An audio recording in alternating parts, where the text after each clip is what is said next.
যারা জাহান্নাম থেকে বাঁচবে, যারা জান্নাতের ঘোষণা পাবে, জান্নাতের ওয়াদা পাবে, আল্লাহ রাব্বুল আলামিন বললেন ফাকাদ ফাজা ফাওজান আযীমা, তারাই হচ্ছে চূড়ান্তভাবে সফলতা অর্জনকারী মানুষ। সুবহানাল্লাহ।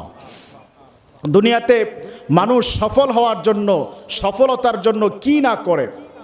মানুষ ভালো রেজাল্ট করার জন্য, ভালো ঘর বানানোর জন্য, ভালো চাকুরির জন্য, ভালো খাবারের জন্য, ভালো পড়ার জন্য, ভালো কিছু হওয়ার জন্য এমন কোনো চেষ্টা বাকি রাখে না যা লোকটা করে নাই।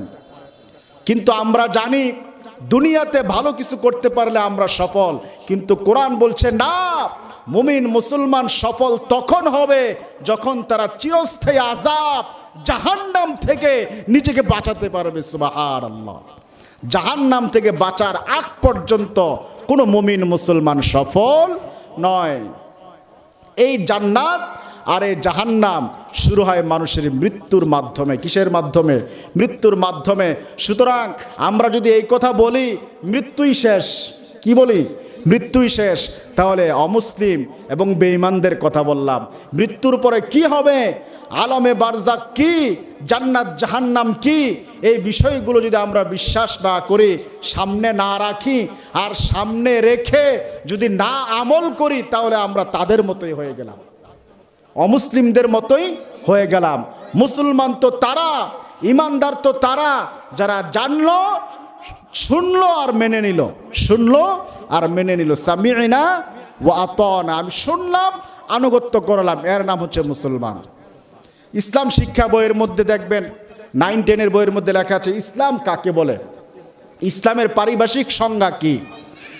নিজের যাবতীয় বিষয়গুলো, নিজের আমিত্বকে ইসলামের সামনে সুপর্দ করে দেওয়া, আত্মসমর্পণ করে দেওয়া, এর নাম হচ্ছে ইসলাম। আমার কোনো চিন্তা চেতনা, ইচ্ছা অনিচ্ছা, আমার কোনো আদেশ নিষেধ নাই। আল্লাহর হুকুম যেটা এটা আমাকে মানতে হবে, আল্লাহর নিষেধ যেটা এটাই আমাকে মানতে হবে, আল্লাহর পথ যেটা সেই পথেই আমাকে আপনাকে চলতে হবে। আমি ইচ্ছে করে ওই পথে গেলাম, আমি ইচ্ছে করে ওই আদেশ করলাম, আমি ইচ্ছে করে ওই নিষেধ থেকে দূরে থাকলাম না, এর নাম ইসলাম নয়। উদখুলু ফিস-সিলমি কাফা, তোমরা পরিপূর্ণভাবে ইসলামে প্রবেশ করো।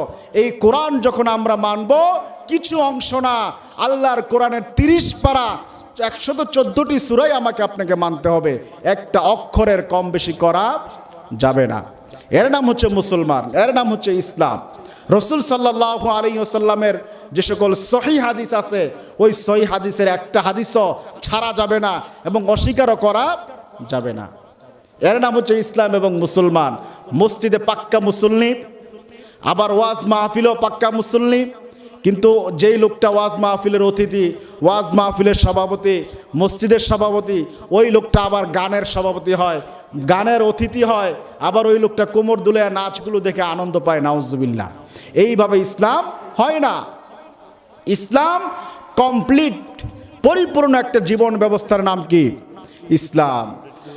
আমার ভাইয়েরা, আল্লাহ রাব্বুল আলামিন সেজন্যই বললেন কিতাবুন আনজালনাহু ইলাইকা লিতুখরিজান নাসা মিনাজ-যুলুমাতি ইলান নূর। জোরে বলি আল্লাহু আকবার।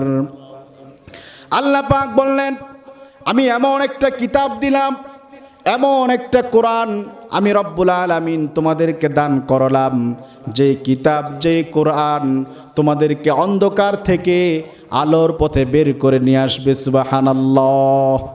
কোরআন কি করবে? অন্ধকার থেকে, অপরাধ থেকে, সুদ ঘুষ থেকে, অন্যায় অবিচার থেকে, অশ্লীলতা বেহায়াপনা নোংরামি কাজ থেকে এই কোরআন আমাকে আপনাকে ফিরাবে। এই কোরআন আমাকে আপনাকে দূরে সরিয়ে আনবে। এই কোরআন আমাকে আপনাকে জান্নাতের দৃশ্য দেখিয়ে দিবে। জোরে বলি সুবহানাল্লাহ। এই কোরআন আমাকে আপনাকে জাহান্নামের দৃশ্য দেখায়। সুতরাং কোরআন মানতে হবে, কি করতে হবে? কোরআনকে মেনে চলতে হবে, এছাড়া আমার আপনার কোনো উপায় নাই। যে মৃত্যুর কথা আমরা আলোচনা করছি, সেই মৃত্যু সম্পর্কে আল্লাহ পাক সূরা আল্লাহ রাব্বুল আলামিন কোরআনুল কারীমে বলছেন ফাইযা জাআ আজালুহুম লা ইস্তাখিরুনা সাআতাও ওয়া লা ইস্তাকদিমুন। জোরে বলি আল্লাহু আকবার। আল্লাহ রাব্বুল আলামিন বললেন, আমার গোলাম শোনো, তোমাদের জন্য যে নির্ধারিত সময় আমি রব্বুল আলামিন রেখে দিয়েছি, যখন মৃত্যুর সময় হয়ে যাবে ওই মৃত্যুর সময়ের এক মুহূর্ত আগ পিছ হবে না, এক মুহূর্ত আগ পিছ হবে না। সময় শুরু, আল্লাহর হুকুম শুরু, আল্লাহ হুকুম করেছেন, সাথে সাথেই চলে যেতে হবে, সাথে সাথেই চলে যেতে হবে। থাকার কি নাই, কোনো সুযোগ নাই। আমার আপনার ঘর থেকে অনেকেই চলে গিয়েছেন, আমার আপনারও ঠিক এইভাবেই চলে যেতে হবে। কি করতে হবে? এইভাবেই চলে যেতে হবে। এই মৃত্যু থেকে বাঁচার ঔষধ পৃথিবীর কেউ আবিষ্কার করতে পারে নাই এবং পারবে না। এখান থেকে বাঁচারও কি নাই, কোনো উপায় নাই। আল্লাহ রাব্বুল আলামিন সূরা নিসার ৭৮ নম্বর আয়াত, আল্লাহ রাব্বুল আলামিন বললেন, আইনামা তাকুনু ইউদরিকুমুল মাউতু ওয়ালাউ কুনতুম ফি বুরুজিম মুশাইয়াদা।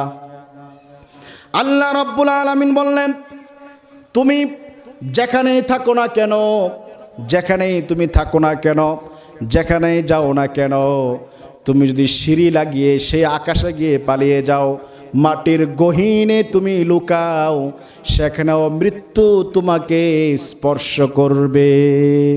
কি স্পর্শ করবে? মৃত্যু স্পর্শ করবে। আপনার একদম যদি মাটির নিচে আমরা চলে যাই তাহলে মৃত্যু আরও আগে চলে আসবে। কি হবে? মৃত্যু আরও আগে চলে আসবে। আল্লাহ রাব্বুল আলামিন যেই আকাশ দিয়েছেন, যেই জমিন আল্লাহ দিয়েছেন, এই জমিন থেকে কি আমরা পালিয়ে যেতে পারি? এই আকাশ থেকে কি আমরা পালিয়ে যেতে পারি? আমরা পালিয়ে কোন আকাশের আশ্রয় নিব? আমরা পালিয়ে কার জমিনে গিয়ে দাঁড়াবো? আমরা পালিয়ে কার কাছে আশ্রয় চাবো যে মৃত্যু থেকে আমাকে বাঁচাও? কি? মৃত্যু থেকে আমাকে বাঁচাও, আমার পরিবারকে বাঁচাও। আমি চাই না, সেখানে যেতে চাই না, কিন্তু সেখানে আমাকে স্পর্শ করবে, সেখানেই আমাকে যেতে হবে, তাছাড়া কোনো উপায় নাই। আমার ভাইয়েরা, সহিহ বুখারীর বর্ণনা, আন আনাস রাদিয়াল্লাহু আনহু قال خط النبي صلى الله عليه وسلم خطوطا فقال هذا الأمل وهذا أجله। হযরত আনাস বললেন, বিশ্বনবী মুহাম্মদ সাল্লাল্লাহু আলাইহি ওয়াসাল্লাম এরশাদ করলেন, আল্লাহর নবী একদিন একটা রেখা টানলেন, এক পাশে আরেকটা রেখা টানলেন এবং অপর পাশে লেখলেন এটা তার মৃত্যু, আর এই লম্বা রেখাটা হচ্ছে তার আশা। হঠাৎ করে দেখবা, ফাবাইনামা হুয়া কাযালিকা ইয জাআহুল খত্তুল আকরাব, হঠাৎ করে ওই দুয়ের মধ্যে থাকা অবস্থায় তার কাছে মৃত্যু চলে আসে। কি আসে? মৃত্যুটা চলে আসে। আমি আপনি চলাফেরা করছি, হাঁটা চলা করছি, এখানে যাচ্ছি সেখানে যাচ্ছি, হঠাৎ শুনি মৃত্যুর খবর। হঠাৎ কি শুনি? মৃত্যুর খবর।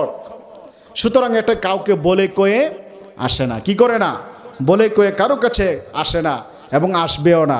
সময় হবে চলে যেতে হবে, সময় হবে চলে যেতে হবে। প্রিয় ভাইয়েরা, দুনিয়ার জীবনে যারা মুমিন, মুসলমান, মুত্তাকি, পরহেজগার, ঈমানওয়ালা যারা, তাদের চাল চলন, উঠা বসা, তাদের কথাবার্তা, তাদের লেনদেন সবার চেয়ে আলাদা, অন্যান্য মানুষদের চেয়ে আলাদা। যারা কি মুত্তাকি, পরহেজগার, যারা ঈমানওয়ালা, যারা আল্লাহকে ভয় করে, তাদের সব কিছু কি আলাদা, পৃথক। আর যারা বদকার, অমুসলিম, তাদের চাল চলন, উঠা বসা, কথাবার্তা মুসলমানদের থেকে, মুত্তাকিদের থেকে পৃথক হয় কি হয় না? হয় না? অর্থাৎ মুমিনরাও পৃথক এবং মুমিন ছাড়া যারা, তারাও কি পৃথক। দুই দল। কি দল? দুই দল, জান্নাতি আর জাহান্নামী। তাদের মৃত্যুর অবস্থাও দুই রকম হবে। কি হবে? মৃত্যুর অবস্থা দুই রকম হবে। যারা মুমিন তাদের মৃত্যুটা হবে সহজ, আর যারা বদকার, যারা নামাজি না, তেলাওয়াতকারী না, রোজাদার না, যারা সৎ কাজের আদেশ করে না, অসৎ কাজের নিষেধ করে না, যারা সিরাতুল মুস্তাকিমের উপর প্রতিষ্ঠিত না, তাদের মৃত্যুটা খুবই ভয়ঙ্কর এবং কঠিন হবে। কি হবে? মৃত্যুটা ভয়ঙ্কর হবে এবং কঠিন হবে, এবং তাদের শাস্তি অনেক ভয়ঙ্কর এবং কঠিন, নাউজুবিল্লাহ। আর যারা মুমিন মুসলমান, তাদের আল্লাহ সুবহানাহু তাআলা তাদেরকে যে সম্মান দিয়েছেন, সম্মান দান করেছেন, মৃত্যুটা যেমন সম্মানের হবে, তাদের জন্য মৃত্যুর সাথে সাথে জান্নাতের সুসংবাদ আল্লাহ পাক দিয়ে দিবেন। সুবহানাল্লাহ।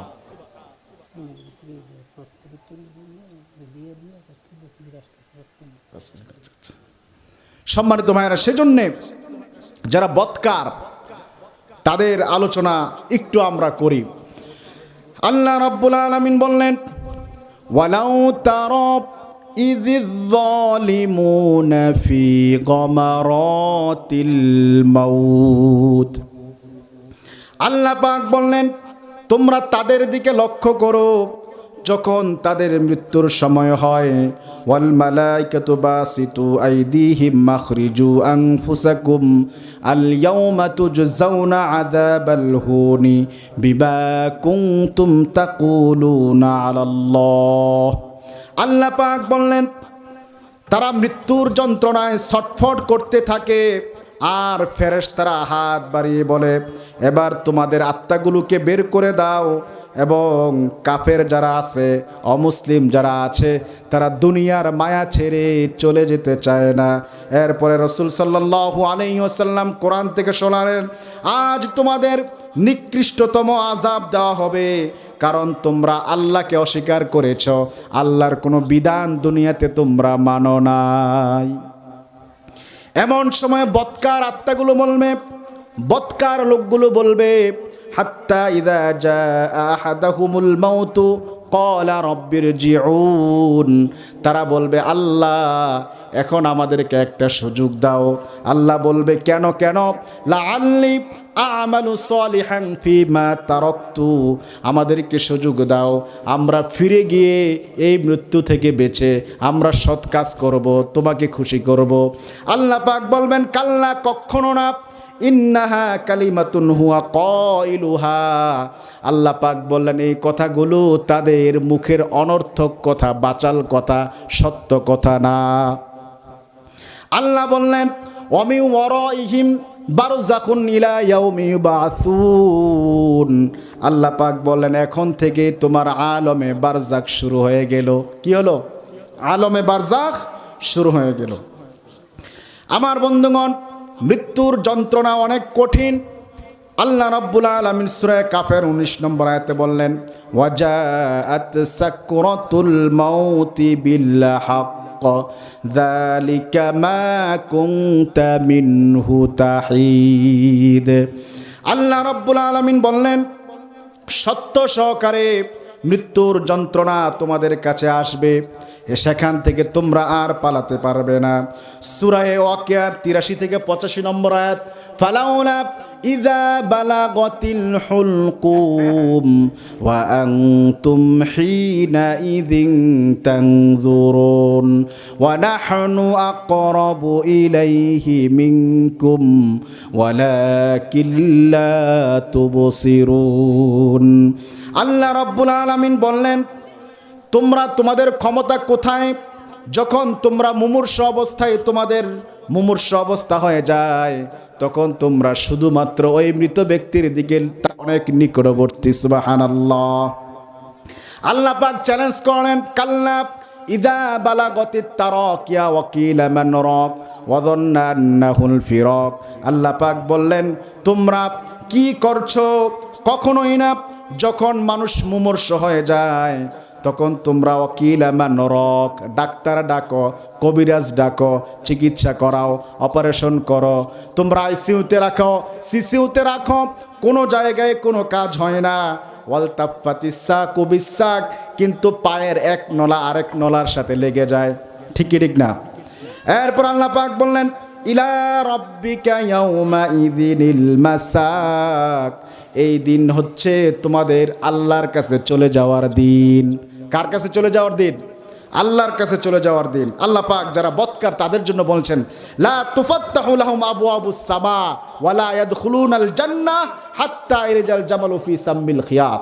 আল্লাহ পাক বলছেন বদকারদের জন্য জান্নাতের দরজা খোলা হয় না, আসমানের দরজা খোলা হয় না, তারা জান্নাতে যেতে পারবে না যতক্ষণ না ওটের ছিদ্র দিয়ে সূচ প্রবাহিত হয়, তা বিধে দেওয়া হয়। সম্মানিত ভাইয়েরা, এরপর আল্লাহ পাক বলছেন যারা বদকার তাদের রূহটা নিয়ে বলে তার এই রূহটা সিজ্জিনে পাঠিয়ে দাও এবং তার উপর যন্ত্রণাদায়ক শাস্তি শুরু করে দাও, নাউজুবিল্লাহ। সম্মানিত বন্ধুগণ, আর দুইটা কথা বলে শেষ করে দিচ্ছি। আর যারা নেককার, কি যারা নেককার মুমিন মুসলমান তাদের মৃত্যুটা কত সুন্দর হবে দেখেন। আল্লাহ পাক বললেন যারা মুমিন মুসলমান তাদের মৃত্যুটা হচ্ছে হাদিয়া, তোহফা, উপহার, উপঢৌকন। সুবহানাল্লাহ। যখন মৃত্যুর সময় হবে তাদের কাছে একদল ফেরেশতা অবতীর্ণ হবেন। তারা ফেরেশতারা এসে বলবে, ইয়া আইয়াতুহান নাফসুল মুতমাইন্নাহ ইরজিই ইলা রাব্বিকি রাদিয়াতাম মারদিয়া ফাদখুলি ফি ইবাদি ওয়াদখুলি জান্নাতি। সুবহানাল্লাহ। ফেরেশতারা বলবে, ও প্রশান্ত আত্মার অধিকারী, তোমরা খুশি খুশি সন্তুষ্ট চিত্তে তুমি রবের দিকে বের হয়ে আসো। সুবহানাল্লাহ। এরপরে বলবে, আল্লাযীনা তাতাওয়াফাহুমুল মালায়েকাতু তাইয়্যিবিন ইয়াকুলুনা সালামুন আলাইকুম উদখুলুল জান্নাতা বিমা কুনতুম তা'মালুন। আমার বন্ধুগণ, ফেরেশতারা এসে তাদেরকে সালাম দিবে, আসসালামু আলাইকুম ওয়া রাহমাতুল্লাহ, আর বলবে তুমি আসো, তুমি আসো, জান্নাতের দিকে আসো। যে কর্ম তোমরা করেছো আল্লাহ তোমাদেরকে জান্নাত দান করেছেন। সুবহানাল্লাহ। সূরা ফুসসিলাতের 30 নম্বর আয়াত আল্লাহ পাক বলছেন, ইন্নাল্লাযীনা ক্বালু রাব্বুনাল্লাহু সুম্মা ইসতাকামু তাতানাজ্জালু আলাইহিমুল মালাইকাতু আল্লা তাখাফু ওয়া লা তাহজানু ওয়া আবশিরু বিল জান্নাতিল্লাতী কুনতুম তুআদুন। জোরে বলি আল্লাহু আকবার। আল্লাহ বলছেন নিশ্চয় যারা বলেছে আমাদের রব আল্লাহ কোনো শিরিক করে নাই, মৃত্যু পর্যন্ত আল্লাহকে রব মেনে তার জীবনটাকে পার করে দিয়েছে, আল্লাহ রাব্বুল আলামিন বললেন মৃত্যুর সময় ফেরেশতারা তার শিয়রে এসে বলবে, আল্লাহ তাখাফু, তোমার কোনো ভয় নাই, ওয়ালা তাহজানু, তোমার কোনো চিন্তা নাই, ওয়াবশিরু, সুসংবাদ নাও, বিল জান্নাতিল্লাতী কুনতুম তুআদুন, যে জান্নাতের ওয়াদা তোমার রব তোমার সাথে করেছিল। সুবহানাল্লাহ। রাসূল সাল্লাল্লাহু আলাইহি ওয়াসাল্লাম বললেন এমন সময় একটা কোলের বাচ্চা, শিশু বাচ্চা যখন মায়ের কোলে ঘুমে ঘুমে দুধ পান করে, ওই দুধ পান করাটা যতটা আরামদায়ক, একজন মুমিন মুসলমানের রূহটা এতটা আরামদায়ক অবস্থায় চলে যায়। সুবহানাল্লাহ। আমার বন্ধুগণ, এই পজিশনে যদি আপনি আসতে চাই, জীবনটাকে কোরআন দিয়ে রঙিন করতে হবে, রাসূল সাল্লাল্লাহু আলাইহি ওয়াসাল্লামের আদর্শ দিয়ে আপনার জীবনটাকে গঠন করতে হবে। এছাড়া এই পজিশন, এই পরিস্থিতি আপনার হবে না। যারা নেককার তাদের মৃত্যুর লক্ষণ, কয়েকটা লক্ষণ আছে। যারা নেককার লোক তারা মৃত্যুর সময় কালিমে শাহাদাত পড়ে, মান কানা আখিরু কালামিহি লা ইলাহা ইল্লাল্লাহ দাখালাল জান্নাহ। যার সর্বশেষ কথা হবে লা ইলাহা ইল্লাল্লাহ দাখালাল জান্নাহ, জান্নাতে চলে যাবে। সুবহানাল্লাহ।